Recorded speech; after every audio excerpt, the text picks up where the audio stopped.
السلام عليكم ورحمة الله وبركاته. الحمد لله رب العالمين، والصلاة والسلام على رسوله خاتم النبيين وعلى آله الطيبين وأصحابه الطاهرين والمؤمنين والمسلمين كلهم أجمعين. أما بعد، أعوذ بالله من الشيطان الرجيم. بسم الله الرحمن الرحيم. إن الإنسان خلق هلوعا وإذا مسه الشر جزوعا. صدق الله العظيم. وقال نبينا صلى الله عليه وسلم: من كان يؤمن بالله واليوم الآخر فليقل خيرا أو ليصمت. صدق رسول الله صلى الله عليه وسلم. எல்லா புகழும் அல்லாஹ் ஜல்ல ஷானுஹு தஆலா ஒருவனுக்கு உரித்தாகுக. ஆமீன்.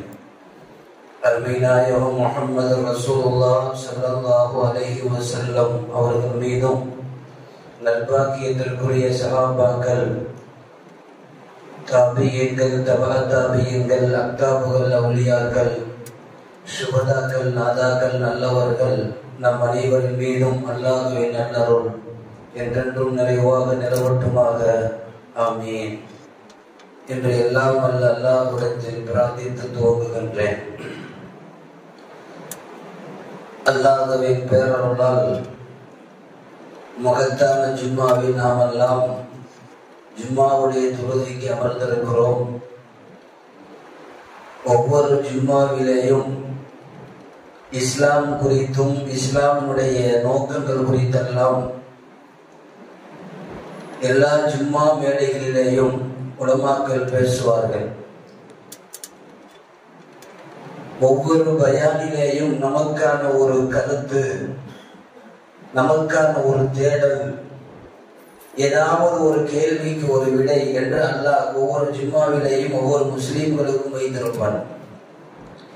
திருக்குர்ஆனில் அல்லாஹ்வுடைய படைப்புகள் குறித்து நிறைய இடங்களிலே வருகிறது. அதிலே அல்லாஹ் மனித படைப்பை கண்ணியமாக சொல்லி மனிதர்களுக்குண்டான அருள்கொடைகளை எல்லாம் வரிசைப்படுத்தி இந்த உலகத்தில் அவனை நாம் நிம்மதியாக வாழ்வதற்கு வைத்தோம். எல்லா பொருட்களையும் அவனுக்காக படைத்தோம். ஆனால் மனிதன் நிம்மதி இல்லாமல் இருக்கிறான் என்று குர்ஆன் சொல்லுகிறது. உலகத்தில் எல்லா படைப்பையும் மனித சமுதாயத்திற்கு என்று அல்லாஹ் வைத்தான். அவனுடைய உணவிற்காக, இருப்பிடத்திற்காக, வாகனத்திற்காக என்று எல்லா பொருளும் அவனுக்காக படைக்கப்பட்ட போது அவன் நிம்மதியாக இருப்பான் என்றால் அவனுக்கு நிம்மதி இல்லை. ஏனென்றால் குர்ஆனில் அல்லாஹ் சொல்லுகிறான்: இல்லல் இன்சான குலிக ஹலூஆ. நிச்சயமாக மனிதன் அவன் படைக்கிற போதே பதற்றக்காரனாக, அவசரக்காரனாக படைக்கப்பட்டிருக்கிறான். அவனுடைய அவசரம்தான் அவனுக்கு டென்ஷனை உண்டாக்குகிறது. அவனுடைய பதட்டம் தான் அவனுக்கு கவலையை உண்டாக்குகிறது என்று குர்ஆனில் அல்லாஹ் சொல்லுவான். இன்றைக்கு உலகத்தில் அதிகமான மனநோயாளிகள் உருவாகியிருக்கிறார்கள் என்று ஒரு தகவல் வருகிறது. உலக மக்கள் தொகை கணக்கெடுப்பில் 800 கோடியை தாண்டி போய் கொண்டிருக்கிற உலகத்தினுடைய மனித எண்ணிக்கை 800 கோடி மேல் அதிகமான மனித படைப்புகளில் சுமார் 300 கோடி பேர் உளவியல் ரீதியாக மனநோயில் இருக்கிறதாக மனநோயினுடைய நிபுணத்துவம் கணக்கெடுப்பு சொல்லுகிறது. கிட்டத்தட்ட ஒன்றேன் என்று வைத்துக் கொள்ளலாம், உலகத்தில் படைக்கப்பட்ட அனைத்து மனித படைப்புகளிலேயும் 1/3 பங்கு மனநோயில், டென்ஷனிலே இருப்பதாக ஆய்வு சொல்லுகிறது. திருக்குர்ஆன் அதற்குண்டான காரணங்களையும் சொல்ல தவறவில்லை. ஏன் இந்த மனித சமுதாயத்திற்கு பதற்றம் தொற்றிக் கொள்கிறது, இவனுக்கு ஏன் இவ்வளவு டென்ஷன் வருகிறது, இவனுக்கு ஏன் இந்த பயம் வருகிறது என்றெல்லாம் குர்ஆனில் அதற்குண்டான மெடிடேஷன் என்று சொல்லுகிற மருத்துவத்தை அல்லாஹ் குர்ஆனிலே சொல்லுகிறான். திருக்குர்ஆனில் மனிதன் குறித்திருக்கிற நிறைய வசனங்கள் குர்ஆனிலே உண்டு. அல்லாஹ் மனிதனை அப்படி படைத்தோம் இப்படி படைத்தோம் என்றெல்லாம் சொல்லிக் கொண்டு வருகிற நிறைய கருத்துரையாடலில் குலிகல் இன்சான மின் அஜில், மனிதன் அவசரக்காரனாகவே படைக்கப்பட்டிருக்கிறான், அவரிடத்திலே பொறுமை இல்லை என்று அல்லாஹ்விடத்திலே சொல்லுகிறான். இன்னொரு இடம் கானல் இன்சான கஃபூரா, அவனிடத்திலே நன்றி செலுத்தக்கூடிய நல்ல இபாதத்து இல்லை, அதனால் அவனுக்கு டென்ஷன் என்று சொல்லுகிறான். மூன்றாவது இடம் இன்னல் இன்சான குலிக ஹலூஆ, அவனுடைய படைப்பே பதற்றக்காரனாக படைக்கப்பட்டிருக்கிறான், அவசரக்காரனாக படைக்கப்பட்டிருக்கிறான். இந்த பதற்றமும் நன்றி மறந்த தன்மையும் எதற்கெடுத்தாலும் வேகப்படுத்தலும் கோபப்படுவதும் இதுவெல்லாம் மனிதர்களுக்கு உண்டான நிம்மதியை கெடுத்துவிடும் என்பது குர்ஆனில் அல்லாஹ் இங்கே வைக்கக்கூடிய ஒரு மனிதர்களுக்கு உண்டான உபதேசமாகும். இன்றைக்கு நாம் யோசித்து பார்க்கிறோம், மனித சமுதாயத்தில் நிறைய பேருக்கு மன நிம்மதி இல்லை, மனநோயாளிகளாக இருக்கிறார்கள். இன்னும் சொல்ல போனால் மனநோய் என்கிற அந்த மனநோயாளிகளுடைய கணக்கெடுப்பில் இந்தியா 4வது இடத்தில் இருக்கிறது. ஒவ்வொரு வருடமும் 7 லட்சம் மனநோயாளிகள் இந்த இந்தியாவிலே உருவாகி கொண்டிருக்கிறார்கள் என்று புள்ளி விவரம் சொல்லுகிறது. ஒரு காலத்தில் யாராவது ஒருவருக்கு பதட்டம், டென்ஷன், மனநோயாளி என்று சொல்லுகிற காலமெல்லாம் போய் வீட்டிற்கு ஒருவர் டென்ஷனாக ஒரு மனநோயாளியாக இருப்பதை நாம் இன்றைக்கு பார்க்கிறோம். ஒரு காலத்தில் வேலை படுவால் மனநோயாளிகள் அதிகமாக இருந்த காலத்தில் இன்றைக்கு சின்ன சின்ன குழந்தைகள் எல்லாம் மனநோயிலே ஆட்பட்டிருப்பது இன்றைக்கு எவ்வளவு தூரம் ஒரு மோசமான ஒரு சூழ்நிலையில் இருக்கிறோம் என்பதை நாம் எண்ணி பார்க்க வேண்டும். இஸ்லாத்தில் இந்த மனநோய் ஏன் வருகிறது, டென்ஷன் ஏன் வருகிறது, நிம்மதியோடு வாழ்வது எப்படி என்பதற்கு உண்டான மருத்துவத்தை அல்லாஹ் மட்டும் தான் சொல்லுகிறார். நபிகள் நாயகம் ஸல்லல்லாஹு அலைஹி வஸல்லம் ஹதீஸிலே சொல்லுகிற போது மனிதனுக்கு அதிகமாக மனக்குழப்பம், டென்ஷன் வருவதற்கு முதல் காரணம் மனிதன் தனக்கு எதையும் அதிகமாக வேண்டும் என்று அவன் ஆசைப்பட்டுக் கொள்கிறான். அதனால் அவனுக்கு கொஞ்சம் கைக்கு வருகிற போது அவனால் தாங்கிக் கொள்ள முடியவில்லை, அவனுக்கு மனநோய், மனக்குழப்பங்கள் ஏற்பட்டு விடுகிறது. நபி ஸல்லல்லாஹு அலைஹி வஸல்லம் எதை ஆசைப்பட்டாலும் அளவோடு ஆசைப்படு என்று சொல்வார்கள். அதிகம் வேண்டும் வேண்டும் என்று நினைப்பது பெரிய அவஸ்தைக்கு உண்டானது. அல்லாஹ் கொடுத்தது போதும் என்கிற லிமிட்டட் அது இருந்து விட்டால் போதும், மன நிம்மதி எல்லோருக்கும் வந்துவிடும். குர்ஆனிலே அல்லாஹ் சொல்லுகிற வார்த்தை அல்ஹாக்கும் முத்தகாசுரு ஹத்தா ஸுர்துமுல் மகாபிர், அதிகம் வேண்டும் என்று சொல்லுகிற இவனுக்கு நாசம் வந்து விட்டது. எதுவரை இவனுக்கு நாசம் என்றால் ஹத்தா ஸுர்துமுல் மகாபிர், அவனுடைய வேண்டும் வேண்டும் என்று சொல்லி சொல்லி அவனுடைய வாழ்க்கை வீணாக போய் கபரிலே போய் படுத்ததற்கு பிறகு மண்ணை எடுத்து அவனை அடக்குவதற்காக குழிக்குள்ளே போடுகிறார்களே, அதுவரை அவனுக்கு டென்ஷனாகத்தான் இருப்பான். ஏனென்றால் அதிகம் வேண்டும் என்று சொன்ன எவனும் நிம்மதியாக வர முடியாது. குர்ஆனில் அல்லாஹ் சொல்லுகிறான் அல்ஹாக்கும் முத்தகாசுரு, அதிகம் வேண்டும் என்று சொன்னவனுக்கு இப்படி அழிவு வந்து விட்டது என்று அல்லாஹ் குர்ஆனிலே சொல்லுகிறான். லிமிட்டட் என்கிற வாழ்க்கை, அல்லாஹ் கொடுத்தது போதும் என்கிற எண்ணம் இருந்து விட்டால் போதும், அவனுக்கு எந்த விதமான மன உளைச்சலும் வராது. வலிமார்களுடைய தன்மைகளை குர்ஆன் சொல்லுகிற போது அலா இன்ன அவுலியா அல்லாஹி லா ஹவுஃபுன் அலைஹிம் வலா ஹும் யஹ்சனூன், அவர்களுக்கு பயமும் இல்லை கவலையும் இல்லை. குர்ஆனில் அல்லாஹ் சொல்லுகிறார், பயம், நாளை என்ன நடக்குமோ என்கிற பயம் இல்லை, இன்னைக்கு என்ன செய்யலாம் என்கிற கவலையும் இல்லை. அல்லாஹ் கொடுத்த லிமிட்டட் வாழ்க்கை போதும் என்று சொன்னவர்கள் எல்லோரும் வலிமார்கள் என்பதை குர்ஆன் முன்வைக்கிறது. நாம் இங்கே யோசிக்க வேண்டிய செய்தி அதுதான். நிறைய வேண்டும் வேண்டும் என்று நாம் எண்ணுவதும் அடுத்தவனை பார்த்து இருப்பதை கெடுத்துக் கொள்வதும் டென்ஷனை உருவாக்கும், மன நிம்மதியை போக்கிவிடும். நபி ஸல்லல்லாஹு அலைஹி வஸல்லம் அவர்கள் சொன்னது போல், நீங்கள் எதை ஆசைப்பட்டாலும் உங்கள் சக்திக்கு உட்பட்டு ஆசைப்படுங்கள், அதற்காக நீங்கள் உழையுங்கள். உங்கள் சக்திக்கு மீறி ஆசைப்படுவது வேண்டாம், இருக்கிற நிம்மதி கெட்டு போகும் என்று சொல்வார்கள். ஹதீஸ்களிலே இந்த வார்த்தை இருக்கிறது. ஆதமுடைய மகனுக்கு அல்லாஹ் எவ்வளவு கொடுத்தாலும் போதும் என்கிற தன்மை வராது. சஹீஹ் புகாரியில் வருகிற வார்த்தை, வலா யம்னஉ ஜௌஃப இப்னு ஆதம் இல்லா துராப். ஆதமுடைய மகனின் பாக்கெட்டை கபருடைய மண்ணை தவிர வேறு எதுவும் நிரப்பாது. போதும் என்று அவன் சொல்ல மாட்டான். புகாரியினுடைய வார்த்தை அப்படியே வருகிறது. 2 ஓடை தங்கத்திலே ஓடுகிறது, ஓடுவதெல்லாம் பொன், ஓடுவதெல்லாம் தங்கம். 2 ஓடைகள் ஓடுகிறது. அது கிடைத்தாலும் கூட ஆதமுடைய மகன் 3வது ஏதாவது ஒரு ஓடை இருக்குமா என்று தேடுவான். 2ஐ கொண்டு போதுமாக்க மாட்டான். இது நபி ஸல்லல்லாஹு அலைஹி வஸல்லத்துடைய வார்த்தை. கிடைத்தது போதும் என்கிற நிம்மதி எவருக்கு கிடைத்தாலும் அவர் வாழ்க்கையிலே அவர் பெரிய அமைதியோடு வாழ்வார் என்பது திருக்குர்ஆன் முன்வைக்கிற வார்த்தை. அதனால் தான் நடந்து முடிந்தவற்றை நீங்கள் பேச வேண்டாம். நபி ஸல்லல்லாஹு அலைஹி வஸல்லம் டென்ஷன் இல்லாம வாழ்றதுக்கு சொல்றாங்க. ஒரு காரியத்தை நீ தப்பா செஞ்சுட்ட, அது தவறா முடிஞ்சிருச்சு, அது விட்டுரு. அல்லாஹ்வுடைய நாட்டம் நடந்து விட்டது என்று விட்டுவிடு. அதை திரும்ப திரும்ப நீங்கள் பேச வேண்டாம். அல்லாஹ்வுடைய கதர் கலாமுக்கு எதிராக நீங்கள் பேச வேண்டாம்.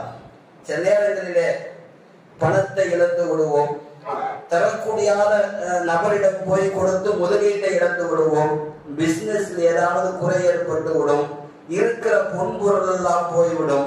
உட்கார்ந்து கொண்டு அவர் பேசுகிற போது நான் அப்படியே அன்றைக்கு அதை இப்படி செய்திருந்தால் நன்றாக இருக்கும், அன்றைக்கே இந்த வியாபாரத்தில் இதை இப்படி போட்டு புரட்டி இருந்தால் நன்றாக இருக்கும் என்று நீங்கள் பேசாதீர்கள்.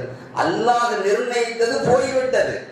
போனதை நீங்கள் திரும்ப அப்படி செய்திருந்தால் நன்றாகவே இருக்கும் என்று நீங்கள் சுய அறிவை புகுத்தாதீர்கள். நபி ஸல்லல்லாஹு அலைஹி வஸல்லம் சொன்னார்கள், இப்படி கடந்த காலத்தினுடைய கசப்புகளை நீங்கள் நிகழ்காலத்தில் பேசுவது தஃப்தஹு அம்ர ஷைத்தான், ஷைத்தானுடைய வாயிலை திறந்து விடும், உங்களால் நிம்மதியோடு இருக்க முடியாது என்று சொன்னார்கள். எது நடந்தாலும் அல்லாஹ்வால் நடத்தப்பட்டது, போனது போகட்டும் என்பதை போல உதறி தள்ளுவது அது நல்லடியார்களின் அடையாளம், டென்ஷன் இல்லாமல் நிம்மதியாக வாழக்கூடியவரின் அடையாளம். 2வது ஹதீஸிலே வருகிற வார்த்தை, நீங்கள் சுகமோடு வாழ வேண்டுமா? குர்ஆன் சொல்லுகிற வார்த்தை, உங்கள் கோபத்தை குறையுங்கள். கோபத்தை குறைத்த யாரும் அவன் மண்ணை ஆளுவான். மண்ணை ஆளுவதற்கு தகுதி இடத்தில் இருக்கிறது. கோபப்படுகிற யாரும் அவன் ஆளுமைக்கு உட்பட்டிருந்தாலும் நஷ்டத்தோடு தான் அமருவான். படமொழி சொல்லுவார்கள் இல்லையா, அடிக்கடி கோபத்தோடு எழுபவன் நிறைய நஷ்டத்தோடு இருப்பான். இது பழமொழி. பழமொழியாக இருந்தாலும் நம்முடைய ஒவ்வொரு வாழ்க்கையிலையும் அதுதான் நிஜமும் கூட. ஒவ்வொரு தடவை கோபத்தோடு எழுகிற போது ஏதாவது ஒரு நஷ்டம் அவனை தீண்டியே தீரும். குர்ஆனுடைய வார்த்தை, நீங்கள் பயமில்லாமல் அமைதியோடு மனநோய் உங்களை தொற்றாமல் வாழ வேண்டுமா? உங்கள் கோபத்தை மென்று விழுங்குங்கள் என்று குர்ஆன் சொல்லுகிறது. கோபப்படாதீங்கன்னு சொல்லல. மனிதனாய் பிறந்த எல்லோருக்கும் கோபம் இருக்கத்தான் செய்யும். எல்லா படைப்புக்கும் கோபம் இருக்கும். அல்லாஹ் கூட சில நேரங்களிலே கோபப்படுகிறார் என்று வருகிறது இல்லையா? நியாயத்திற்கு கோபப்படலாம், தேவைக்கு கோபப்படலாம். ஆனால் எதற்கெடுத்தாலும் டென்ஷன், எதற்கெடுத்தாலும் கோபம், நல்லடியார்கள் அப்படி செய்ய மாட்டார்கள். குர்ஆனின் வார்த்தை, கோபத்தை மென்று விழுங்கி கொள்வார்கள் என்று குர்ஆன் சொல்லுகிறது. கோபப்படாமல் கோபம் வருகிற போது அதை கட்டுக்கோப்பில வைத்திருப்பவன் நல்ல முஸ்லீம். முஸ்லீம் என்று கூட வரவில்லை, அவன் நல்ல வீரன். பெரும்பாலாருடைய வார்த்தை, போர்க்களத்திலே கத்தியை எடுத்து கொண்டு போய் 100 பேரை பார்க்கிற எதிரிகளை எல்லாம் குத்தி தள்ளுபவன் எதிரியாக நீங்கள் பார்க்க வேண்டாம். அவனுக்கு வருகிற கோபத்தை கோபத்தின் மீது ஜமாலித்து அவன் பொறுமை காப்பவன். பெருமானார் சொல்லுகிறார்கள், அவன் உயர்ந்த வீரன், அவன்தான் வீரன் என்று சொல்லுகிறார்கள். அடித்தடியிலே போய் கோதாவிலே இறங்கி கொண்டு அடித்தல் குடித்தல் என்பது வேறு. ஆனால் கோபத்தை வென்று விழுங்குவது இஸ்லாத்தில் அவன் பெரும் வீரனுக்கு சமானம். சஹீஹுல் புகாரியிலே வருகிற வார்த்தை, பெருமானார் எப்போதும் சொல்வதைத்தான் செய்வார்கள், தாங்கள் செய்வதைத்தான் பிறருக்கு உபதேசமாகவும் சொல்லுவார்கள். இது பெருமானாருடைய வார்த்தை. நபி ஸல்லல்லாஹு அலைஹி வஸல்லம் பொறுமையோடு இருந்தார்கள் என்பது மட்டுமல்ல, கோபப்படக்கூடிய நேரத்திலேயும் பொறுமையோடு கண்டு விளங்கினார்கள். புகாரியிலே வருகிற வார்த்தை, நபி ஸல்லல்லாஹு அலைஹி வஸல்லம் ஒரு சபையை விட்டு போகிற போது ஒருவர் வருகிறார், நபி தோழர். வந்தவர் கேட்டார், யா ரசூலல்லாஹ், எனக்கு ஒரே வார்த்தை, ஒரு வார்த்தை தான் சொல்ல வேண்டும் உபதேசமாக. அந்த ஒரு வார்த்தை, எனக்கு அல்லாஹ் அதை செய்கிற போது என்னை பிரியப்பட வேண்டும், என்னால் பிற மக்கள் சந்தோஷமாக இருக்கணும். அந்த மாதிரி ஒரு உபதேசம் மட்டும் செய்ய, வளவலன்னு செய்யக்கூடாது. அவர் சொல்றது புரியுதா? ஒரு வார்த்தை தான் சொல்லணும், அந்த வார்த்தையால அல்லாஹ் என்னைய பிரியப்படணும், எல்லா முஸ்லீம்களும் என்னைய பார்த்து சந்தோஷப்படணும். நமக்கு இதை கேட்டாவே கோபம் தரும். என்ன செய்யலாம்? மருந்தை குடிச்சு செத்து போயிருன்றோம். அதுதான் நீ செய்யலாம். நீ இருக்கிறதுக்கு இல்லாம போனா அல்லாஹ் சந்தோஷப்படுவான், பக்கத்து வீட்டுக்காரன் மகிழ்ச்சியா இருப்பான், அப்படி சொல்லலாம். பெருமானார் ஸல்லல்லாஹு அலைஹி வஸல்லம் வந்து அவர் கேட்கிறப்ப நபி ஸல்லல்லாஹு அலைஹி வஸல்லம் ஒரே வார்த்தை சொல்லுகிறார்கள், இதை செய், அல்லாஹ் பிரியப்படுவான், உன்னால் பிற மக்கள் எல்லாம் சந்தோஷப்படுவார்கள், கோபப்பட வேண்டாம். ஒரு வார்த்தை எஸ்டாவெல்லாம் பேசலாம், நீ கோபப்பட வேண்டாம், நீ கோபப்படாமல் பொறுமையோடு இருக்கிற காலமெல்லாம் அல்லாஹ் உன்னை நேசிப்பார். உன்னுடைய கோபத்தால் பிறர்கள் எப்போதும் பாதிப்பு அடையாதால் அவர்கள் சந்தோஷப்படுவார்கள். இப்படி சொன்னார்கள் ஸல்லல்லாஹு அலைஹி வஸல்லம். சொன்னது இங்கே பெருசு இல்லை, ஹதீஸ்ல வருது. அவர் பெருமானார் நின்று கொண்டிருக்கிற மஸ்ஜிதில் நபவியிலே கேள்வி கேட்டார், நாயகம் சொன்னார்கள், போய்விட்டார். பள்ளிவாசலை விட்டு வெளியே வருகிற போது திரும்ப வந்தார். திரும்ப வந்து அதே வார்த்தை, ஒரு வார்த்தை உபதேசமாக சொல்லுங்கள், அல்லாஹ் பிரியப்பட வேண்டும், பிற மக்கள் எல்லாம் என்னை பார்த்து நேசிக்க வேண்டும். இரண்டாவது தடவை வந்து கேட்கிறார் நபி ஸல்லல்லாஹு அலைஹி வஸல்லம், லா தகதம், திரும்பவும் கோபப்படாமல் நீ கோபப்படாதே என்று சொல்லுகிறார்கள். நமக்கெல்லாம் ஒரு கேள்வியை ரெண்டு இடத்துல கேட்டா கோபம் வந்துடும். ஹதீஸ் உண்ண முடியவில்லை, செருப்பு மாட்டுவதற்கு நாயகம் போகிறார்கள், செருப்பு மாட்டுகிற இடத்தில் நிற்கிறார். இது மூணாவது டைம் வந்து கேட்டார், ஒரு வாரத்தை சொல்லுங்க, நம்ம அங்கேயும் சப்புன்னு விட்டுருவோம்.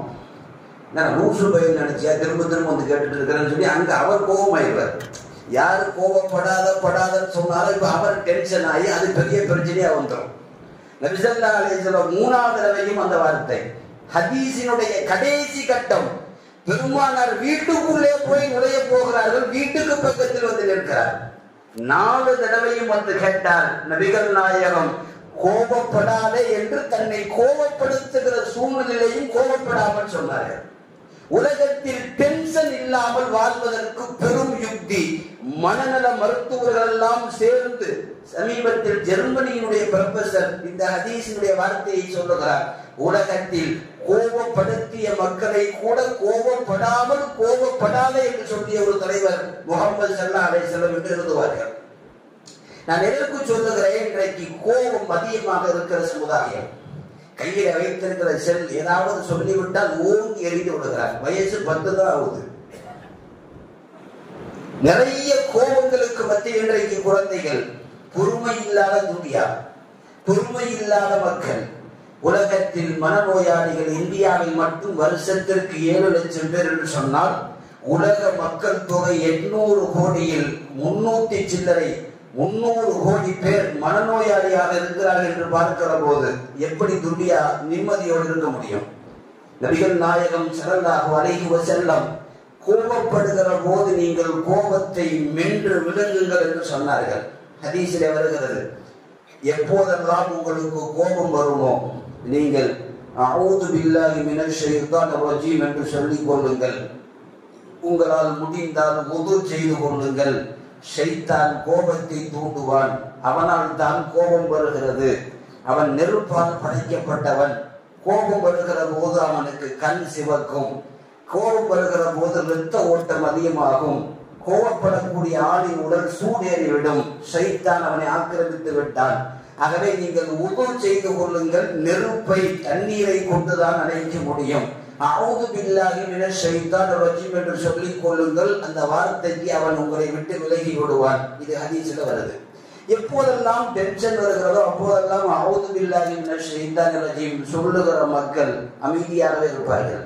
ஹதீஸில் நீங்கள் நின்ற நிலையில் கோபப்பட்டால் உட்காருங்கள், உட்கார்ந்த நிலையில் கோபம் வந்தால் படுத்துக் கொள்ளுங்கள் அல்லது எந்திரித்து நடந்து விடுங்கள். இதுவெல்லாம் உளவியல் ரீதியான இன்றைக்கு சொல்லுகிற சிகிச்சைகள். நபிகள் நாயகம் ஸல்லல்லாஹு அலைஹி வஸல்லம் அன்றைக்கே சொல்லுகிறார்கள்.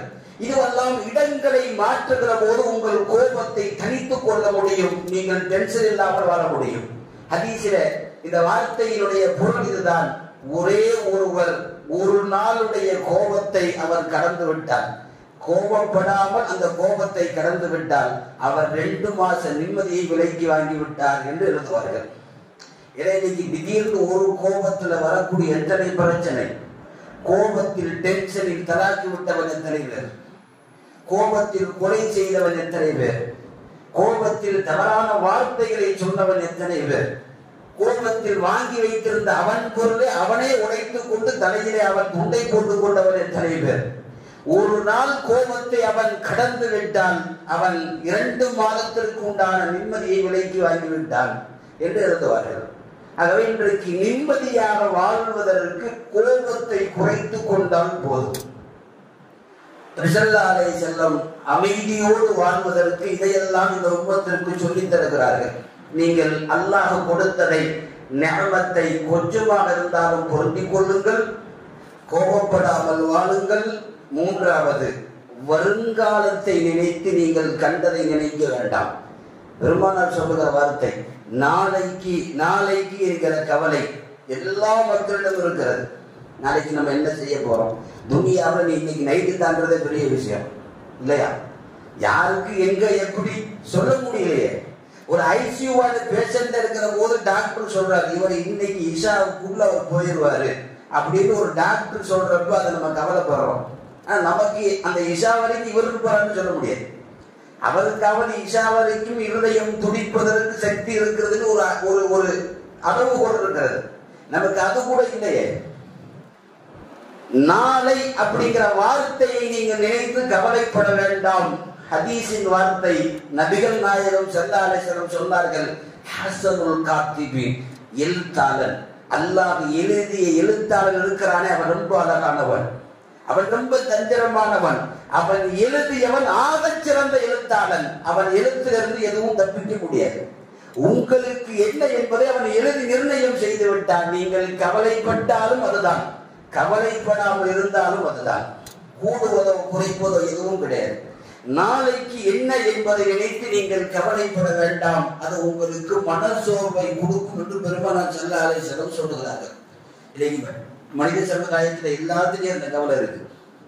வீட்டுக்காரமா எல்லாம் நல்லா தான் இருக்கும், கை வச்சு உட்காந்துருக்கும். என்னன்னா நாளைக்கு என்ன குழம்பு வைக்கிறதுன்னு தெரியல, அது பெரிய டென்ஷன். அந்த மாதிரி என்ன குழம்பு வைக்கலாம், என்ன ஆக்கலாம், அது அந்த மாதிரி டென்ஷன். இவனுக்கு நாளைக்கு அங்க கொடுத்து வாங்கி பணம் கொடுக்கணும், நாளைக்கு டேட்டு இங்க வாங்கின இடத்துல இன்னும் பணம் வரல, என்ன செய்யறோம்னு தெரியல. இவருக்கு எல்லா பேருக்கும் நாளைக்கு என்ன அப்படிங்கிற துனியாவில் நிறைய டென்ஷன். இந்த டென்ஷன் தான் மனநோய்களை உருவாக்குகிறது, மன நிம்மதியை கெடுக்கிறது. உங்களுக்கு ஆய்வறிக்கை தெரியுமா? ஹார்ட் அட்டாக் விலங்குகளுக்கு வர்றதில்லை, பைத்தியக்காரனுக்கு வர்றதில்லை. இன்னைக்கு இருக்கக்கூடிய புள்ளி விவரம், ஹார்ட் அட்டாக் இருக்கு இல்லையா, அட்டாக், இருதயம் சட்டென்று நின்று போகுதல். விலங்குகளுக்கு, எந்த விலங்குக்கும் அட்டாக் கிடையாது, எந்த பிச்சைக்காரனுக்கு அட்டாக் கிடையாது. ஏன் தெரியுமா? நாளைக்கு கவலை 2 பேருக்கும் கிடையாது. நாளைக்கு என்ன செய்யற, எந்த பிச்சைக்காரனாவது நாளைக்கு எந்த தெருவுக்கு போறான், போற இடமெல்லாம் ஒன்றும் தரமாட்டிக்கிறான் போல, எவனாவது கை வச்சு உட்கார்ந்துருக்கிறானா, கையில ஒன்றும் இல்லை, ஆனா கண்டிப்பா அவனுக்கு ஏதாவது கிடைக்கும்னு அவன் நம்பிக்கை. எந்த பிச்சைக்காரனுக்கும் பைத்தியக்காரனுக்கும் அட்டாக்கு வருவதில்லை, எந்த விலங்குகளுக்கும் அந்த நோய் வருவதில்லை. ஏன்னா நாளை என்கிற டென்ஷன் அவர்களுக்கு இல்லை. நமக்கு நாளை என்கிற அந்த மனசோர்வு நமக்கு ஒரு மிகப்பெரிய நோயை உருவாக்கும், இருக்கிற நிம்மதியை கெடுத்து விடும். இது நபிகள் நாயகம் ஸல்லல்லாஹு அலைஹி வஸல்லம் சொல்லுகிறார்கள். உங்களுக்கு எழுதிய எழுத்தாளன் ஹஸனுல் காத்திப், அவன் அழகிய எழுத்தாளன், ரொம்ப ரொம்ப நுணுக்கமானவன். உலகத்தில் எந்த படைப்புக்கும் அவன் பொறுப்பேற்காத படைப்பு பூமியிலே கிடையாது.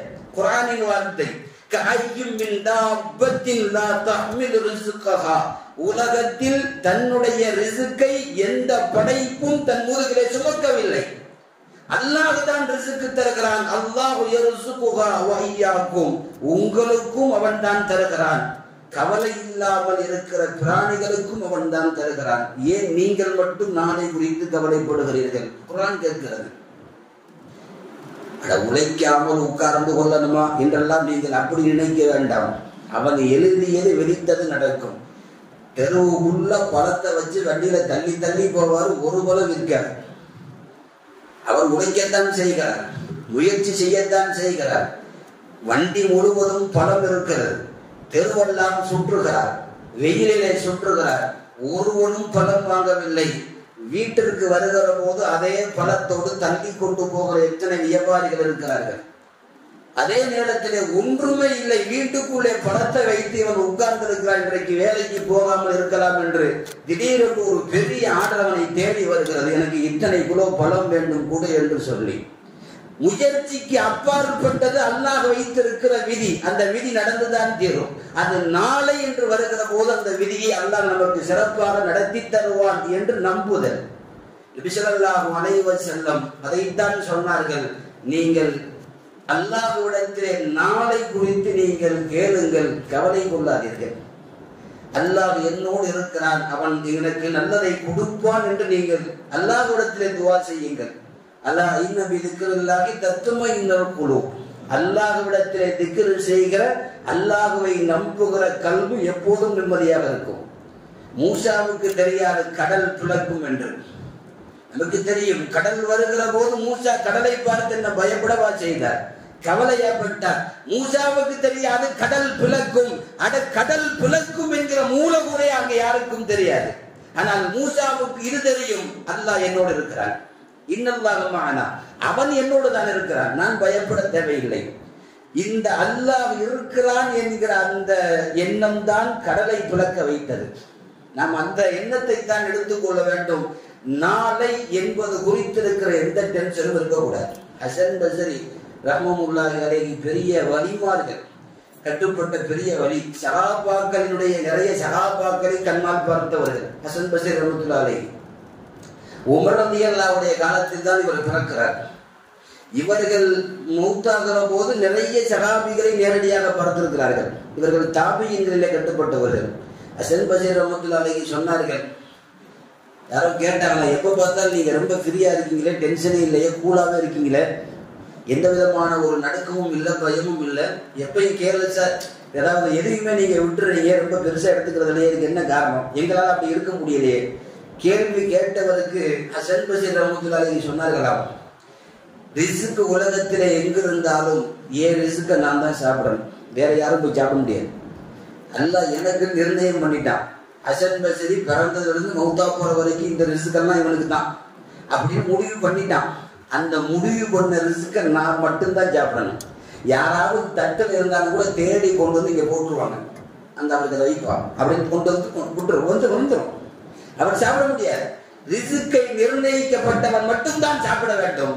அந்த நம்பிக்கை எனக்கு அதிகம். அதனால் நாளைக்கு ரிஸ்க்கு, நாளைக்கு என்ன தேவை கவலைப்பட மாட்டேன், என்னை தேடி வந்துடும். இரண்டாவது, உலகத்துல இபாதத்து, இபாதத்தை நான் மட்டும்தான் செய்ய முடியும். உலகத்துல ஹசன் பஸ்ரிக்காக வேண்டி லுகர் 2 ரக்காயத்து நான் தொழுகிறேன் எவனும் தொழுக மாட்டான். லுகர் 4 ரக்காயத்து தொழுகிறேன் தொழுக மாட்டான். அந்த லுகரை நான் மட்டும்தான் தொழுகணும். வேற யாராவது நமக்காக இபாதத்து செய்வாங்களா? இல்லை. ஆகவே ரிஸ்கை பற்றிய கவலை இல்லை, அதை விட்டு விட்டேன். இபாதத்தை நான் தான் செய்யணும், அதுல ஃபுல்லா இறங்கிட்டேன், அவன் பார்த்துக்குவான் அப்படின்னு சொல்லுவாங்க. முழுக்க முழுக்க நாம் இதை யோசிக்க வேண்டும். நாளை என்று வருகிற போது அல்லாஹ் இருக்கான் என்கிற சிந்தனை. நாளைக்கு விடிஞ்சா பெரிய கல்யாணம், அன்னைக்கு ஃபுல்லா யாரும் தூங்க மாட்டாங்க, குறிப்பா பொண்ணு வீட்டுக்காரர் தூங்கவே மாட்டாரு. அன்னைக்கு என்ன பண்றது, பிரியாணி அப்படியே இத்தனை கூட்டம் வருது, 10 ரூபா 10 திடீர்னு பிரியாணி காலியா போச்சுன்னா என்ன பண்றது, அவங்க வர வரையும் சொன்னாங்களே, அப்படி ஒரே டென்ஷன். ஒண்ணும் இல்லை, அல்லாஹ் இருக்கான், நம்ம கூட இருக்கான், எல்லா காரியத்தையும் அவன் பார்த்துக்குவான். இருக்கிற முயற்சிகளை செய்து விட்டும் அல்லாஹ் அவருக்கு உதவி செய்வான். இந்த எண்ணம் வந்து விட்டால் அவர் நிம்மதியாக இருப்பார். எல்லா காரியத்திலேயும் ரப்பை நீங்கள் பக்கத்திலே வைத்துக் கொள்ளுங்கள் என்று சொல்லுகிறார்கள் ஸல்லல்லாஹு அலைஹி வஸல்லம். ஹதீஸிலே வருகிற இன்னொரு செய்தி, நிறைய பேருக்கு டென்ஷன் வருவதற்கு உண்டான காரணம் டைமிங்கை பயன்படுத்துவதில்லை. குறிப்பிட்ட நேரத்தில் இதைத்தான் செய்யணும்னா அதைத்தான் செய்யணும். அந்த டைம் மேனேஜ்மெண்ட்டை விட்டுறது. உதாரணமா 10 மணிக்கு ட்ரெயின்னா ஒரு 9:50 தான் வீட்டை கூட்டுவார்.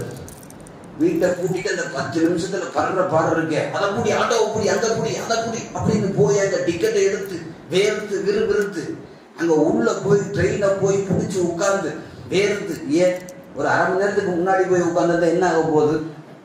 டைமிங் மேனேஜ் எங்க எல்லாம் தவறுகிறதோ அங்க எல்லாம் அவன் டென்ஷனாக இருப்பான். இஸ்லாத்துல டைமிங் அல்லாஹ் சொல்ற மாதிரி வேற எந்த மதமும் சொல்றல. கரெக்டா இந்த நேரமா லுகர் தொழுகு, அசர் இந்த நேரமா அசர் தொழுகு, மகரிப் இந்த நேரத்துல தொழுகு. ஒருத்தர் லுகரும் தொழுதுறேன், அசரையும் இப்பயே தொழுகிறேன், மகரிப் இப்பயே தொழுதுறேன், அதெல்லாம் தொழுக வேணாம்னு சொல்றான்ல. அது தொழுதாலும் தொழுக கூட ஏன் சௌரியத்துக்கு தொழுகிறது தொழுகை இல்லை. அந்த டைமிங் வரணும், அந்த டைமிங் நீ சரியா பயன்படுத்தணும், அந்த டைமிங்குள்ள நீ பள்ளிக்குள்ள இருக்கணும், அப்பதான் தொழுக. அல்லாஹ் ஒவ்வொரு இபாதத்தையும் டைமிங்ல வச்சிருக்கான். வேற எந்த மதத்திலையும் இப்படி கிடையாது. காலையில ஒரு நாள் 10 மணிக்கு கோவிலுக்கு போவோம், அடுத்த நாள் 12 மணிக்கு போவோம், அடுத்த நாள் ஈவினிங் சாயங்காலம் போவோம். அவர்கள் எப்படியும் போகலாம். இஸ்லாத்திலே ஃபஜ்ரை லுகரில தொழுக முடியாது, லுகரை மகரிபில தொழுக முடியாது. அந்தந்த நேரத்தில் தொழுக வேண்டும். ரமலான் அந்த மாதத்தை பயன்படுத்து, ஜக்காத் வருஷத்தை பயன்படுத்து, ஹஜ் அதுக்குண்டான கால நேரத்தை பயன்படுத்து.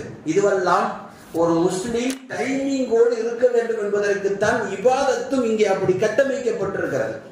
நான் எதற்கு சொல்ல வருகிறேன்? ஒரு குறிப்பிட்ட அந்தந்த நேரங்களை அதன்படி பயன்படுத்திக் கொள்ள வேண்டும். ஹதீஸிலே நபி ஸல்லல்லாஹு அலைஹி வஸல்லம் பற்றி ஆயிஷா ரலியல்லாஹு அன்ஹா சொல்வார்கள், பெருமானார் டைமிங்கை ரொம்ப ஃபாலோ பண்ணுவாங்க. எந்த அளவுக்குன்னா இந்த நேரத்தில் அவங்க வீட்டுக்குள்ள வருவாங்கன்னா கரெக்டாக வந்துடுவாங்க. ஃபஜ்ர் முடிச்சுட்டு இந்த நேரத்தில் வந்துடுவாங்க. கரெக்டாக லுகருக்கு முன்னாடி பெருமானார் ஸல்லல்லாஹு அலைஹி வஸல்லம் ஒரு மணி நேரம் அல்லது 3/4 மணி நேரம் தூங்குவாங்க லுகருக்கு முன்னாடி. அது சிறந்த தூக்கம் என்று அதற்கு பெயர். தூக்கத்திலேயே ரொம்ப சிறந்த தூக்கம். ஏன்னா தகஜத்தில் எழக்கூடியவர்கள் மதரசாவில் இன்னமும் அந்த பழக்கம் இருக்கிறது. கரெக்டா லுகருக்கு 1 மணி நேரத்துக்கு முன்னாடி பாடத்தை ஸ்டாப் பண்ணிட்டு படுக்க விட்டுருவாங்க. அப்படி படுப்பவனுக்கு மைண்ட் ரொம்ப ஃப்ரீயா இருக்கும், எந்த டென்ஷனும் இருக்காது. நபி ஸல்லல்லாஹு அலைஹி வஸல்லம் பகலிலே தூங்கிய ஒரு நேரம் அது அந்த லுகருக்கு முன்னாடி தூங்குவாங்க. அதுக்கு பிறகு தொழுகைக்கு வந்துடுவாங்க. ஹதீஸ்ல வருது, தூங்குற நேரத்துல தூங்குவாங்க, எந்திரிக்கிற நேரத்துல எந்திரிச்சிருவாங்க, தொழுக நேரத்துக்கு தொழுவாங்க. 2:30 மணிக்கு தகஜத்து, கரெக்டா 2:30க்கு தகஜத்தில் நிற்பாங்க. இது ஆயிஷா ரலியல்லாஹு அன்ஹா சொல்லுகிறார்கள், அவர்களோடு வாழ்ந்த போது இந்த டைமிங்கை நான் பார்த்து கொண்டேன். நம்மளும் தூங்குற நேரத்துல சின்னதை சாப்பிடுவாரு, சாப்பிடுற நேரத்துல வெளியில இருப்பாரு, வெளியில இருக்க வெளிய இடத்துல வீட்டுல படுத்திருப்பாரு. நீங்க கூட வீட்டுல போய் கேட்கலாம், சில வீடுகள்ல வாய் இருக்காராமா, ரொம்ப கண்ணியமான குடும்பமா இருந்தா பதில் நல்லா வரும். இப்பதான் போயிருக்கிறாரு வருவாரு அப்படின்னு. கொஞ்சம் அடிதடியான குடும்பமா இருந்தா இப்ப வந்துச்சு, இப்பதான் கொட்டி இருக்கு, வெளியில இப்ப போய் சுத்த போயிருக்கு, வரும் கேட்டதை ஓடியே போயிருவோம். வீட்டுக்காரருக்கு எந்த நிலைமைனா அங்க போயிருக்கு இங்க. ஏன்னா இவர் டைமிங் அப்படித்தான் வச்சிருப்பாரு, திடீர்னு வருவார் திடீர்னு போவார், இப்ப எங்க இருக்காருன்னு தெரியாது. நபி ஸல்லல்லாஹு அலைஹி வஸல்லம் டைமிங்கை மிகச் சரியாக வாழ்க்கையில பயன்படுத்தியவனுக்கு அவனுக்கு எந்த விதமான டென்ஷனும் இல்லை என்பதை, இதுவெல்லாம் மன நிம்மதியோடு வாழ்வதற்கு இஸ்லாம் கற்றுத்தரக்கூடிய ஒரு தாரக மந்திரம். நபி ஸல்லல்லாஹு அலைஹி வஸல்லம் சொன்ன ஒரே ஒரு வார்த்தை, உலகத்தில் மெடிக்கேஷன் ஒன்று இருக்கிறது, அதாவது மருத்துவம், மெடிடேஷன் ஒன்று இருக்கு, தியானம். சொல்லுகிறார்கள் மெடிக்கேஷன், மருந்தால் செய்ய முடியாததை மெடிக்கேஷன் தியானத்தால் சாதிக்க முடியும். சில நேரங்கள் மருந்தே கிடையாது, திக்ர் சாதித்து விடும், துவா சாதித்து விடும். மன நோயாளிகளுக்கு மருந்து மாத்திரமல்ல, நல்ல தியானம் இருந்தால் இது போன்ற கோபத்தை கட்டுப்படுத்துதல், நேரங்களை பயன்படுத்துதல், அல்லாஹ்வை தியானித்தல் என்கிற இந்த வரையறைக்குள் அவர் இருந்தால் அவருடைய டென்ஷன் என்பது அவருக்கு எதுவும் இல்லை, மன நிம்மதியோடு இருப்பார் என்பது இஸ்லாம் நமக்கு கற்றுத்தரக்கூடிய வாழ்வாங்கு வாழ்வதற்குண்டான ஒரு மூலக்கூறுகள். எல்லாம் அல்ல இறைவன் அமைதியோடு வாழ்வதற்கும் இஸ்லாம் எதையெல்லாம் வேண்டாம் என்று தள்ளி வைக்கிறதோ அதையெல்லாம் வேறெடுத்து அல்லாஹ் சொல்லுகிற நல்வழிகளே வாழக்கூடிய நன்மக்களாய் அல்லாஹ் எல்லோரையும் ஆக்கி அருள் புரிவானாக. ஆமீன். வாஹிரு தஅவானா அல்ஹம்துலில்லாஹி ரப்பில் ஆலமீன்.